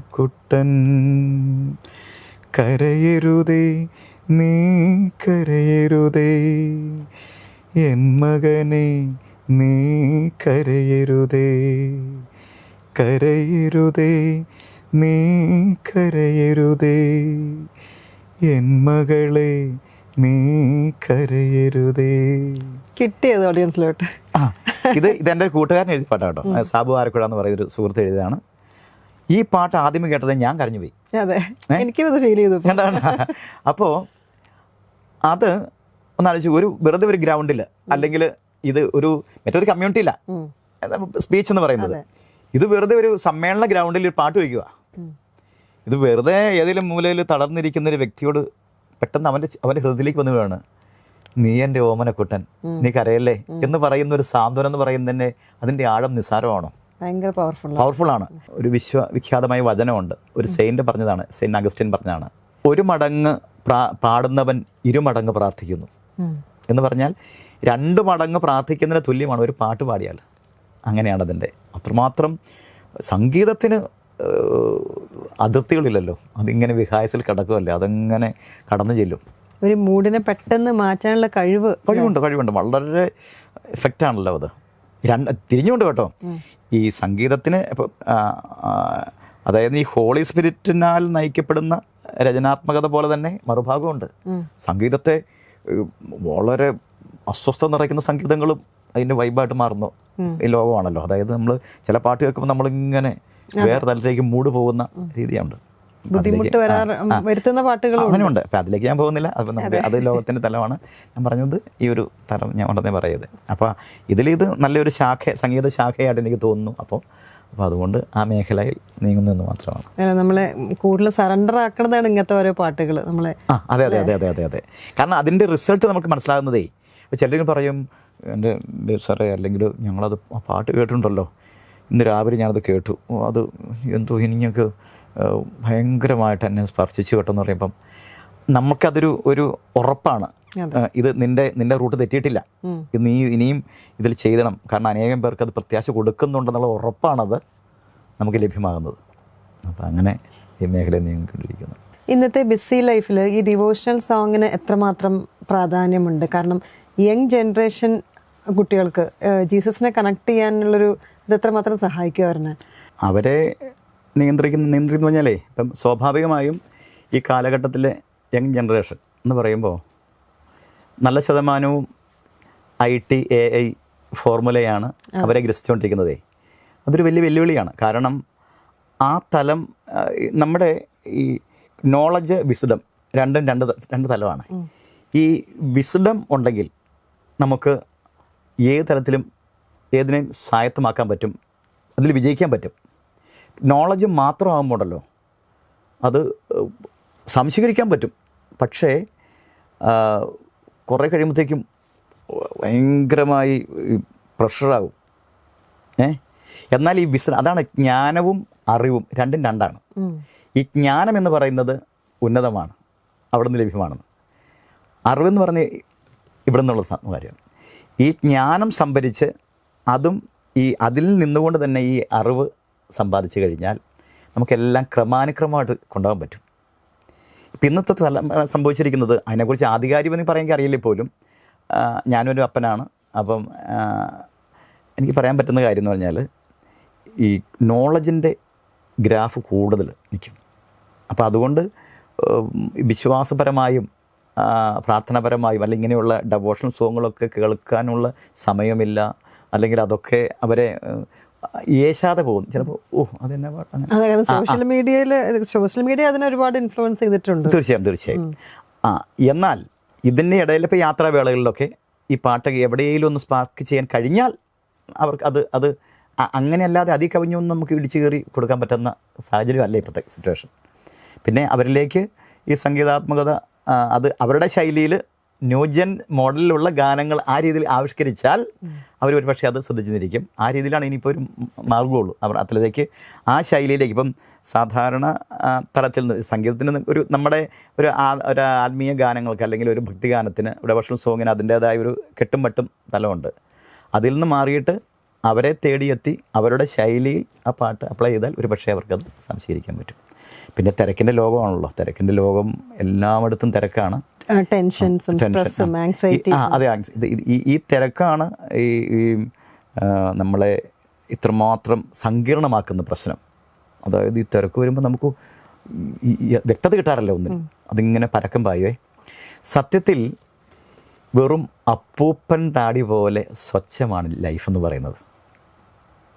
ഇത് മുഴുവൻ നമ്മൾ വരുത്തി കൊടുക്കുന്ന ഈ ടെൻഷൻ. എന്തിനാ ടെൻഷൻ? നമ്മുടെ ലൈഫിൽ നീ എന്തിനേയും ഭാരം ചുമക്കുന്നത്? ഞാൻ നിൻ്റെ കൂടെയുണ്ട്, നീ പേടിക്കേണ്ടെന്നേ. ഇതൊന്നും നിന്നെ തളർത്താനുള്ളതല്ല, ഇതൊക്കെ നിൻ്റെ ജീവിത പാഠങ്ങളാണ്. ഇതിൽ നിന്നെല്ലാം നിനക്ക് ഓരോ പ്രതികൂലതയിൽ നിന്നും നിനക്കൊരു ചവിട്ടുപടിയുണ്ട്, ഒരു വിജയമുണ്ട്. അതിനെ നീ വിജയമാക്കി മാറ്റുക, നീ അത് ആഘോഷിക്കുക. ഞാൻ നിൻ്റെ കൂടെ ഉണ്ടെന്ന് പറഞ്ഞ് ദൈവം നമ്മുടെ കൂടെയുണ്ട്. പക്ഷേ നമ്മളപ്പോഴും നമ്മുടെ ടെൻഷൻ തകിടാൻ തയ്യാറല്ല. അതൊരു മനസ്സിൻ്റെ തോന്നലാണ് എല്ലാം. തോന്നൽ എന്ന് പറയാൻ പറ്റില്ല. കാരണം അതാണ് ഈ ബന്ധത്തിൻ്റെ ആഴം. അതിലേ ഈ ദൈവ ചൈതന്യത്തോടുള്ള നമ്മുടെ കണക്ഷൻ എന്തുമാത്രം ഉണ്ടോ അത്രമാത്രം നമ്മുടെ ജീവിതത്തിൽ വിജയം ഉണ്ടാവും. അപ്പോൾ ഡെയിലി പ്രാർത്ഥനയുടെ ഒരു ഇമ്പോർട്ടൻ്റ് അത് നമുക്ക് അത് ഇപ്പം നമ്മളൊരു ഓഫീസ് വർക്ക് ചെയ്ത് നമ്മൾ പഞ്ച് ചെയ്യണമല്ലോ ഡെയിലി ചെയ്യുന്നു. കാരണം എങ്കിലേ ആ ഓഫീസിൻ്റെ തത്വം അതാണ്, നിയമം അതാണ്. എന്ന് പറഞ്ഞതുപോലെ എൻ്റെ പ്രപഞ്ച സൃഷ്ടാവുമായിട്ട് ഞാൻ ഒരു കണക്ഷൻ വയ്ക്കുക. അത് ഡെയിലി വയ്ക്കുക. അത് നമ്മളെ സഹായിക്കും. ഒട്ടൊന്നുമല്ല, നമ്മുടെ ഏത് മേഖലയിൽ നമ്മളെ വിജയിപ്പിക്കും. വിജയം മാത്രം തരും. പരാജയം എന്ന് തോന്നുന്നത് ദൈവമായി നമ്മൾ ചേർന്ന് നിന്ന് കഴിഞ്ഞാൽ പരാജയം എന്ന് മറ്റൊരാൾക്ക് തോന്നുന്നൊന്നും പരാജയമല്ല. നമ്മൾ ചിലപ്പോൾ ചില മരങ്ങൾ വെട്ടി ഒരുക്കും, എന്നിട്ട് ശാഖ ഇങ്ങനെ ചെത്തിക്കളയും. ആ ചെത്തിയെടുക്കുന്ന ശാഖകൾ വന്ന് അതിൻ്റെ ചുവട്ടിൽ വന്നാൽ വീഴുന്നത്, അത് തന്നെ അതിന് വളമായി മാറും. അപ്പം നമ്മുടെ ജീവിതത്തിലെ ഓരോ പ്രതികൂലതകളും പരാജയമെന്ന് തോന്നുന്ന കാര്യങ്ങളും സത്യത്തിൽ നമുക്ക് ജലവും ലവണവും പോലെ നമുക്ക് വളരാൻ വേണ്ടിയുള്ള കാര്യങ്ങളാണ്. പക്ഷെ നമ്മൾ അതിൻ്റേത് രീതിയിൽ യൂട്ടിലൈസ് ചെയ്യുന്നില്ലെന്ന് മാത്രമേ ഉള്ളൂ. അങ്ങനെ ചെയ്തു കഴിഞ്ഞാൽ ഓരോ പ്രശ്നങ്ങളിലും ഞാൻ ആർജവം നേടും. അങ്ങനെ അതാണ് പലവട്ടം വീഴുമ്പോൾ നടക്കാൻ പഠിക്കുമെന്ന് പറയുന്നത്. സത്യമാണ്. ഇപ്പം യങ് ജനറേഷൻ കുട്ടികൾ ഇപ്പോൾ ഡിവോഷണൽ സോങ്സ് എഴുതാൻ വരുന്ന കുറേ കുട്ടികളുണ്ട്. അവർക്ക് ഒരു മെസ്സേജ് കൊടുക്കുകയാണെങ്കിൽ എന്തായിരിക്കും അത് ഞാൻ പറഞ്ഞല്ലോ, ഇങ്ങനെ രചനയും സംഗീതവും അങ്ങനെയൊക്കെയുള്ള തലങ്ങളിലെക്കുറിച്ച് ആധികാരികമായി പറയാനുള്ള പ്രാവീണ്യം എനിക്കില്ല. പക്ഷേ എനിക്ക് അന്നും ഇന്നും പറയാനൊരു കാര്യമുള്ളൂ. എൻ്റെ എളിയ ഈ രചനാ സംഗീതാത്മക വേദികളിൽ ഇപ്പം ദൈവത്തിൻ്റെ അനുഗ്രഹം കൊണ്ട് അനേക ഗായകരുടെ ഒപ്പം നിന്ന് അവർ പാട്ട് പറഞ്ഞു കൊടുത്ത് ഇങ്ങനെയൊക്കെ പാടിപ്പിക്കാനൊക്കെയുള്ള അവസരം ഒത്തു വന്നത് ദൈവത്തിൻ്റെ വലിയ ഇടപെടൽ അത് മാത്രം എനിക്ക് പറയാനുള്ള വേറെ ഒന്നുമില്ല. അപ്പോൾ പിന്നെ പുതിയ സംഗീതം അഭ്യസിക്കാൻ ഇടങ്ങളിൽ അഭ്യസിക്കുക. രചനാത്മകമായ ഒരുപാട് നല്ല വായനകൾ, നല്ല ഡെവോഷണലാണെങ്കിൽ നല്ല സചിന്തകൾ ഉണർത്തുന്ന വായനകൾ ഒത്തിരി വർദ്ധിപ്പിക്കുക. പിന്നെ നല്ല ധ്യാനാത്മകത, പിന്നെ കഴിവതും നമ്മൾ പറഞ്ഞ പോലെ ഈ മനസ്സ് വിദ്വേഷം, വെറുപ്പ്, പക, പക്ഷെ പക്ഷേ ഇതൊക്കെ ഉണ്ടാവും, സ്വാഭാവികമാണ്. എന്നാൽ കഴിവതും അതിൽ നിന്നൊക്കെ ഒന്ന് മാറി അതെല്ലാം ഒന്ന് ഒന്ന് ശാന്തതയിലായി ഒന്ന് പോട്ടെ എന്ന് പറയുന്ന ഒരു ശാന്തത കൈവരിച്ചു കഴിഞ്ഞാൽ നന്നായിട്ട് എഴുതാനും ഈണം പകരാനും പാടാനും സാധ്യമാണ് എന്നാണ് എൻ്റെ ചിന്താധാര. എല്ലാം ദൈവത്തിൽ സറണ്ടർ ചെയ്ത് കൊടുക്കും. അത് മാത്രം. അതാണ് ഞാൻ പറഞ്ഞല്ലോ, ഈ രചനാ മേഖലയിലൊക്കെ പറയുമ്പോഴും എനിക്ക് ഒന്നേ പറയാനുള്ളൂ, എല്ലാം ദൈവത്തിൻ്റേത്. ദൈവം മാത്രമാണ് ഇതിൻ്റെ പിന്നിലെ സംഗീതജ്ഞൻ. ദൈവം മാത്രമാണ് കമ്പോസർ. ദൈവം മാത്രമാണ് ഇതിൻ്റെ റിതം. കാരണം നമ്മുടെ ലൈഫ് എന്ന് പറയുന്നത് റിതം കറക്റ്റാണെങ്കിൽ ജീവിതം സന്തോഷമാണ്. ഈ റിതം തെറ്റുമ്പോഴാണ് ശരിക്ക് പ്രപഞ്ചത്തിനൊരു ഋതമുണ്ട്, എല്ലാറ്റിനും ഋതമുണ്ട്. ആ റിതം ഡിസോർഡർ ആയി കഴിഞ്ഞാൽ മൊത്തം മാറി. നമ്മുടെ ശ്വാസത്തിന് പോലും ഋതമുണ്ട് പറഞ്ഞ പോലെയാണ്. ആ ഋതം മാറിക്കഴിഞ്ഞാൽ അതാണ്. അപ്പം ആ ഋതം കഴിവതും അവനുമായിട്ടുള്ള അവൻ്റെ ആ ഋതത്തോട് ചേർന്ന് നമുക്ക് കൃത്യം വയ്ക്കാം. അത് തന്നെ സംഗീതം. നല്ലൊരു മെസ്സേജ് ആയിരുന്നത്. നമുക്കിനി വീട്ടിലെ വിശേഷങ്ങളെ കുറിച്ച് പറയാം. വീട്ടിൽ ഞാൻ, ഭാര്യ, 2 മക്കൾ. ഭാര്യ ബിന്ദു ഹൗസ് വൈഫാണ്. മോൻ എഞ്ചിനീയറിംഗ് കഴിഞ്ഞു, ഇപ്പോൾ ഇൻഫോ പാർക്കിൽ ജോലി ചെയ്യുന്നു. മോള് BSc നഴ്സിംഗ് ഫൈനൽ ഇയർ ഈ കഴിഞ്ഞ റിസൾട്ട് വന്നു, ഫസ്റ്റ് ക്ലാസ്സോടെ അവൾ ജയിച്ചു. ഇങ്ങനെ ഞാനിപ്പോൾ ഈ മേഖലയിൽ മക്കൾ പാട്ട് ആസ്വദിക്കും എന്നല്ലാതെ കൂടുതൽ പഠന മേഖലയിലാണ്. പിന്നെ ജോലിയുടെ ആ തലത്തിലേക്കാണ് അവരുടെ. ഞാൻ പിന്നെ നിർബന്ധ ബുദ്ധിയല്ലല്ലോ, ഒരേ വ്യക്തികളെ നമ്മൾ മാനിക്കേണ്ടത് കൊണ്ട് അങ്ങനെ നമ്മൾ ചെയ്യുന്നത്. അപ്പം പഠന മേഖല അങ്ങനെ മോളും നന്നായിട്ട് പഠിക്കുന്നു, അങ്ങനെ നീങ്ങുന്നു. അതായത് ഇപ്പം ഈസ്റ്റർ സീസൺ ആണല്ലോ. ഈസ്റ്ററിന് എനിക്ക് തോന്നുന്ന പാട്ടിന് ഒരു പ്രത്യേകത തന്നെ ഉണ്ടല്ലോ പാട്ടുകൾക്ക്. നമുക്കൊരു ഈസ്റ്റർ മെസ്സേജും അതിൻ്റെ കൂടെ തന്നെ ഒരു ഈസ്റ്റർ സോങ്ങും ഓഡിയൻസിന് വേണ്ടി. ഇതാണ് ഈ ഈസ്റ്റർ സന്ദേശം തന്നെ. ഇതാണ് ഇപ്പം ഈ അതിൽ യേശുക്രിസ്തുവിനെ ക്രൂശിച്ച് കൊല്ലുന്നു. അതാണ് ദുഃഖവെള്ളിയുടെ അല്ല ഗുഡ് ഫ്രൈഡേ എന്ന് പറഞ്ഞു കഴിഞ്ഞാൽ. ദുഃഖവെള്ളിയല്ല, ഗുഡ് ഫ്രൈഡേ എന്ന് പറയുന്നത്. സത്യത്തിൽ അതിലൊരു ആ തകർച്ചയിൽ ഒരു ഉയർച്ചയുണ്ട്. ദുഃഖവെള്ളി കൊണ്ടെല്ലാം തീർന്നു എന്ന് കരുതുന്ന മാനവരിപ്പോൾ, അതായത് യേശുവിനെ ക്രൂശിച്ചവർ, കൊല ചെയ്തവർ കരുതിയത് അതുകൊണ്ട് അവൻ തീർന്നു എന്നാണ്. സത്യത്തിൽ അതിനപ്പുറത്ത് ദൈവം അവന് പുതുജീവൻ നൽകി അവന് ഉത്ഥിതനാക്കുകയാണ്. 3-ാം ദിവസം, മരിച്ച 3 ദിവസം അവൻ ഉത്ഥാനം ചെയ്തു. അതാണ് ഈസ്റ്റർ. അപ്പോൾ ഇത് നമ്മുടെ ജീവിതത്തിലേക്ക് വേണ്ട ഒരു വലിയ മഹാസന്ദേശമാണത്. നിൻ്റെ ജീവിതത്തിൽ തീർന്നു എന്ന് നീ കരുതുന്ന കാര്യങ്ങൾ, അല്ലെങ്കിൽ ചിലപ്പോൾ നമ്മൾ കരുതാറുണ്ട്, അവർ കാരണമാണ് ഇങ്ങനെ സംഭവിച്ചത്, അവരൊറ്റ വരുത്തൻ, അവർ അങ്ങനെ പറഞ്ഞതുകൊണ്ടാണ്. ചിലപ്പോൾ ചിലത് മറ്റുള്ളവർ നമ്മൾ ആരോപിക്കും ഇങ്ങനെ, അവർ കാരണം, അല്ലെങ്കിൽ എൻ്റെ ജീവിതം ഇങ്ങനെ വരില്ലായിരുന്നു, അവരൊറ്റ വ്യക്തി, അല്ലെങ്കിൽ ഇങ്ങനെ ഞാനിങ്ങനെ പരാജയപ്പെട്ടു പോയത്. അങ്ങനെയല്ല. അങ്ങനെ പരാജയമെന്ന് തോന്നിയാലും അതിനപ്പുറത്ത് നിനക്കും എനിക്കും ഒരു വിജയമുണ്ടെന്നുള്ള ഒരു ആഹ്വാനമാണ് ഈസ്റ്റർ. അപ്പോൾ അതിൻ്റെ ഒരു ചിന്തയിൽ നിന്നും കിട്ടുന്ന ഇതാണ് എന്താ. അപ്പോൾ തന്നെ മനുഷ്യർ ഒരു പക്ഷേ വാക്കുകൊണ്ടോ പ്രവൃത്തി കൊണ്ടോ എന്നെ തളർത്തിയേക്കാം. പക്ഷേ ദൈവം നമ്മളെ വളർത്തും. മാനവർ നിന്നെ തളർത്തിയാലും ദൈവം നമ്മെ വളർത്തും. മാനവർ നിന്നെ താഴ്ത്തിയാലും ദൈവം നിന്നെ ഉയർത്തും. മാനവർ നിന്നെ അവഗണിച്ചാലും ദൈവം നിന്നെ പരിഗണിക്കും. മാനവർ നിന്നെ പരിഹസിച്ചാലും ദൈവം നിന്നെ വിലമതിക്കും. മാനവർ നിന്നെ തളർത്തിയാലും ദൈവം നിന്നെ വളർത്തും. മാനവർ നിന്നെ താഴ്ത്തിയാലും ദൈവം നിന്നെ ഉയർത്തും.